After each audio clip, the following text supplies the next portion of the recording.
2, 1. Poverty, famine, overpopulation, a broad array of existential threats.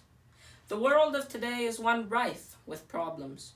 As people around the globe are in peril, their situations growing increasingly dire and full of suffering, we are called upon to rescue the world from its current predicament. As the generation of tomorrow, we are handed the keys and the steering wheel to the globe and expected to reverse its trajectory. It may seem daunting, perhaps an utterly impossible task. Indeed, we have a full plate of problems to contend with, and many generations before us have failed. But I have a way of doing it, inspired by the wisdom of our Neanderthalic ancestors and by the writings of Jonathan Swift. Friends, I present to you a modest proposal, one with the potential to reshape and repair the world. I present to you the future of humanity, our only hope in pivoting away from the troubles that we currently find ourselves in. I present to you my protenacious promise for a plentiful, prosperous planet. I present to you, my friends, global cannibalism. After all, there can be no crushing poverty if the impoverished have been consumed, no overpopulation if extra members of the population have been devoured, and no famine if one's fellows and family serve as a backup food supply. Do not grimace.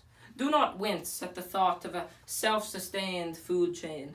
Do not fear the prospect of returning society to its harmonious, cannibalistic state. Do not turn up your nose at the notion of a revolution, for history shows that society is naturally resistant to the changes that ultimately benefit it most.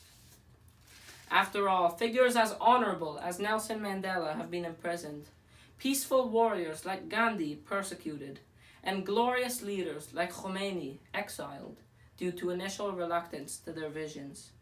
Many take time or simply fail altogether to see the future, but you must accept it out of the pressing need to restore a world that is fair to all and functions correctly. In modern Western society, we tend to dismiss indigenous traditions with disgust simply because we do not understand them. But we must ask ourselves, why? Personally speaking, rather than allowing my body to decay and be consumed by worms and microbes after my death, I would prefer that it be enjoyed for the benefit of my fellow man and for the furtherance of the interests of humankind. Many people, and perhaps many of you, have signed organ donation agreements. I am like you in this regard, except instead of donating my flesh and blood to one day be used in surgery, my organs will at some point in the future be munched upon as part of a delicious snack. If you care for the future of our world, and understand that we must undertake serious change to build a global society that is fair to all, if you value the beauty of life, that is, until it is your turn to become a meal, it is imperative that you join our revolution, that you take up arms and tie up your apron to fight for the future.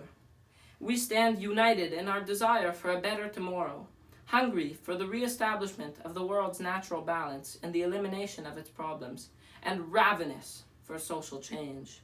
So friends, pull out your crock-pot, join the world of tomorrow, and don't forget to say, Borei Pri Ha'adam. Thank you.